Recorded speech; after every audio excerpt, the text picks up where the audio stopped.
Hello friends, আশা করি তোমরা সবাই খুব ভালো আছো। তো আজকে আরও একবার চলে আসলাম আলোচনা করার জন্য ইউজফুল ফ্রেজেস।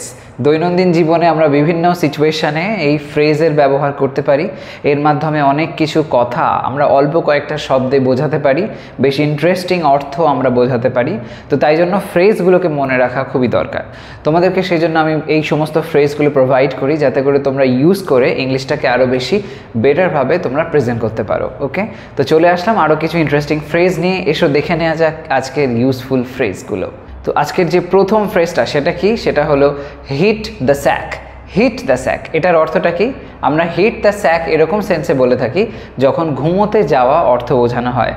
বিছানায় যখন আমরা শুতে যাই সেরকম সেন্সে আমরা হিট দ্য স্যাকের কথা বলতে পারি।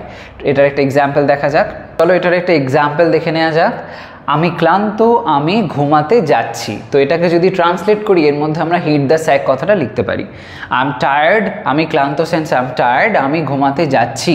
I am going to hit the sack, I am going to hit the sack. তাহলে এখানে হিট দ্য স্যাক ওই ঘুমোতে যাওয়া কথাটাকে বুঝিয়ে দিল। ওকে, নেক্সট ওয়ার্ডটা দেখো। Burn the candle at both ends, অর্থাৎ একটা ক্যান্ডেল মানে একটা মোমবাতি, সেই মোমবাতির দুই মাথাতেই জ্বালিয়ে দাও, এরকম সেন্সে। এবার এটার অ্যাকচুয়াল মিনিংটা কি? এর মানেটা হচ্ছে যখন কোনো অতিরিক্ত পরিশ্রম করা হয়, খুব বেশি খাটনি খাটা হয়, এরকম অর্থে আমরা এটাকে ব্যবহার করতে পারি। তো এটার একটা এক্সাম্পল দেখো। যদি তুমি অতিরিক্ত পরিশ্রম করতে থাকো তাহলে তুমি ক্লান্ত হয়ে যাবে। যদি তুমি অতিরিক্ত পরিশ্রম করতে থাকো তাহলে তুমি ক্লান্ত হয়ে যাবে। এই যে অতিরিক্ত পরিশ্রম করতে থাকো, এই অর্থে আমরা ব্যবহার করব এই ফ্রেজটা। ট্রান্সলেট করলে, if you keep burning the candle at both ends, if you keep burning the candle at both ends you will get exhausted. এখানে তুমি ক্লান্ত হয়ে যাবে সেন্সে এক্সহস্টেড ব্যবহার করা হলো। খুব বেশি ক্লান্ত, বিধ্বস্ত হয়ে যাবে, এরকম সেন্সে এক্সহস্টেড। তো এখানে এই যে লাইনটা দেখতে পাচ্ছ, এখানে মিনিংটা তাহলে কি বলতে চাইছে? এইটাই যে যখন একটা ক্যান্ডেলকে যদি তুমি দুই দিক থেকেই জ্বালাও তাহলে কি হবে? খুব তাড়াতাড়ি সেটা পুড়ে যাবে, অনেক ফাস্ট পুড়ে যাবে। সেই জন্য তোমার পরিশ্রমটা তুমি অতিরিক্ত করছো, খুব অতিরিক্ত পরিশ্রমের কারণে তুমি কি হবে না, তুমি ক্লান্ত হয়ে পড়বে, এরকম একটা ব্যাপার। তো সেই সেন্সে এই ফ্রেজটা কিন্তু তৈরি হয়েছে। এনিওয়ে, নেক্সট ওয়ানটা দেখো। Throw in the towel.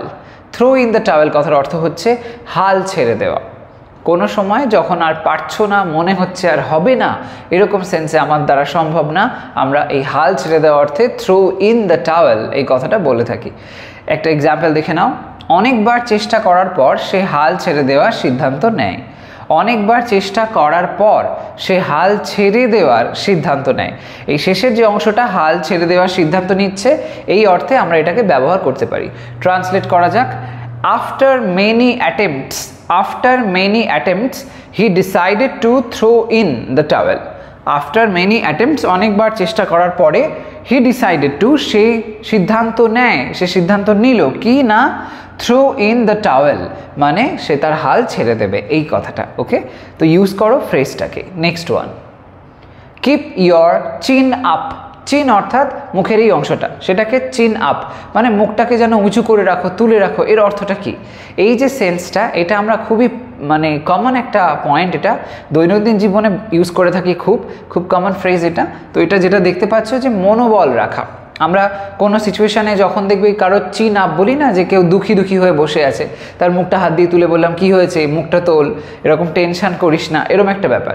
তো যখন কারোর চিন আপ করা হয় তার মানে হচ্ছে তার মনোবলটা রাখতে তাকে বলা হচ্ছে, তাকে স্ট্রং থাকতে বলা হচ্ছে। এক্সাম্পল দেখো, মনোবল রাখো, পরিস্থিতি ভালো হবে। মনোবল রাখো, পরিস্থিতি ভালো হবে। প্রথমে বলা হয়েছে মনোবল রাখো, তার মানে যে কথাটা বলা হচ্ছে এটা ইম্পারেটিভে আছে। তো সেই সেন্সে ভার্ব দিয়ে লাইনটা শুরু করব। কিপ ইয়োর চিন আপ, তো পুরো এই ফ্রেজটাকেই অ্যাপ্লাই করে দেওয়া হলো। Keep your chin up, things will get better. পরিস্থিতি ভালো হবে, থিংস উইল গেট বেটার। তো এখানে কিপ ইয়োর চিন আপ এই মনোবল রাখো অর্থটাকে বোঝালো, ইউজ করো। নেক্সট ওয়ানটা দেখো। অন দ্য সেম পেজ, একটা পেজ, সেই পেজের মধ্যেই রয়েছে হয়তো দুটো বিষয়, এরকম সেন্সে। এর মানেটা কি অ্যাকচুয়ালি? আমরা যখন এরকম কথা বলি তার মানে কোনো বিষয় নিয়ে একমত হচ্ছে, এরকম বোঝানো হয়। দেখো, একই মতামতে থাকা মানে একরকম মত তোমরা প্রেজেন্ট করছো, যে এই বিষয়টায় তুমিও এগ্রি করছো, আমিও এগ্রি করছি, বা তুমি ডিসএগ্রি করছো তো আমিও ডিসএগ্রি করছি, এরকম একটা ব্যাপার। তো এইটার একটা এক্সাম্পল দেখে নাও। আমাদের এগোনোর আগে একই মতামতে থাকতে হবে। আমরা এর পরে মানে পরের স্টেপে যাওয়ার আগে আমরা একই মতামতে থাকবো, এরকম একটা ব্যাপার। এই যে কথাটা বলা হলো যে আমাদের এগোনোর আগে একই মতামতে থাকতে হবে, এই অর্থে আমরা এটাকে অ্যাপ্লাই করতে পারি। ট্রান্সলেট করলে হবে we need to be on the same page. We need to be on the same page মানে এটা হচ্ছে পরের অংশটা যেটা রয়েছে একই মতামতে থাকতে হবে, এই কথাটা বলা হয়েছে প্রথমে। We need to be on the same page. এবার প্রথম অংশটা লিখতে হবে আমাদের এগোনোর আগে before we proceed. Before we proceed আমরা এগোনোর আগে আমরা সেম পেজে থাকবো, আমাদের থাকাটা দরকার। তো এখানে এই যে অন দ্য সেম পেজ এটা বোঝালো একই মতামতে থাকা, সেটাই বলা হলো। ইউজ করো, খুব কমন ফ্রেজ এটা। Next one, hit the ground running. Hit the ground running অর্থাৎ কোনো কাজ যখন খুব তাড়াতাড়ি শুরু করো, দ্রুত শুরু করা হয়, সেরকম সেন্সে আমরা এই ফ্রেজটাকে ব্যবহার করতে পারি।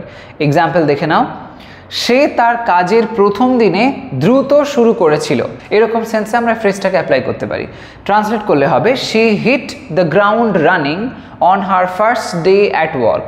তার প্রথম দিনের যে কাজ সেই কাজে সে তাড়াতাড়ি শুরু করেছিল, সেই অর্থটা বোঝাতে আমরা হিট দ্য গ্রাউন্ড রানিং এই ফ্রেজটাকে ব্যবহার করছি।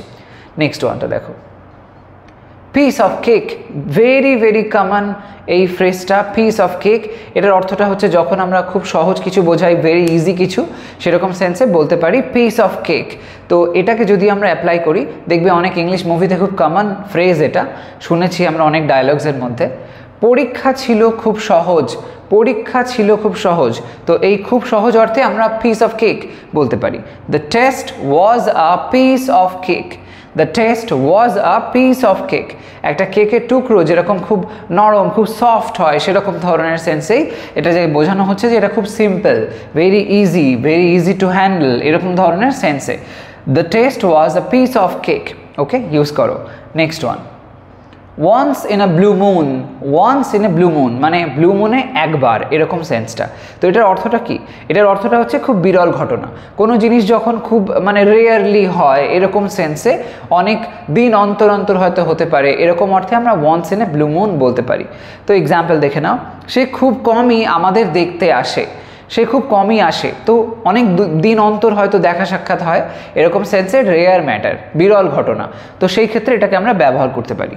হি visits us once in a blue moon. He visits us once in a blue moon. তো এখানে এই once in a blue moon যেন অনেক দিন পর পরও দেখা করতে আসে ওদের সাথে, ওদের কাছে ভিজিট করে বহুদিন পর পর, সেই অর্থটা বোঝাতে ব্যবহার হলো, তাই জন্য বিরল ঘটনার সেন্সটা বোঝাচ্ছে। Okay, next one, on cloud nine. এটাও খুবই কমন একটা ফ্রেজ, এটার ব্যবহারও আমরা দেখতে পাই। এই অর্থটা আসে যখন কেউ খুব বেশি খুশি হচ্ছে, অত্যন্ত খুশি, এরকম সেন্সে এটা আমরা ইউজ করি। তো এটার এক্সাম্পল দেখে নাও, ম্যাচ জেতার পর তিনি অত্যন্ত খুশি ছিলেন। ম্যাচ জেতার পর তিনি অত্যন্ত খুশি ছিলেন। তো ট্রান্সলেট করলে হবে he was on cloud nine after winning the match. He was on cloud nine after winning the match. তো এখানে অত্যন্ত খুশি যে হয়েছিলেন, তো সেই সেন্সটা বোঝাতে অন ক্লাউড নাইন এখানে ব্যবহার করা হয়েছে। ফ্রেজটাকে মনে রেখো, ভীষণই useful. Next one, kick the bucket. Kick the bucket এর অর্থটা হলো মারা যাওয়া। কারো যখন ডেথ হয় সেই সেন্সে আমরা কিক দ্য বাকেট বলতে পারি। তো এই সেন্সে এক্সাম্পল দেখো, বৃদ্ধ লোকটি গতকাল মারা গেছেন। বৃদ্ধ লোকটি গতকাল মারা গেছেন। তো সেই সেন্সে ট্রান্সলেট করলে আমরা এটা ব্যবহার করতে পারবো, the old man kicked the bucket yesterday. The old man kicked the bucket yesterday. এখানে কিকড দ্য বাকেট তার ওই ডেথ হয়ে গেছে সেটাকে বোঝানো হচ্ছে। ওকে, তো এখানে পাস্ট টেন্স অ্যাপ্লাই করা হয়েছে।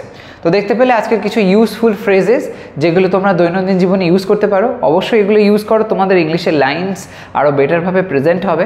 কোথাও কোনো কনফিউশন থাকলে কমেন্ট সেকশানে জানাতে ভুলো না। আজ তবে আসি, তোমরা সবাই ভালো থাকো, সুস্থ থাকো।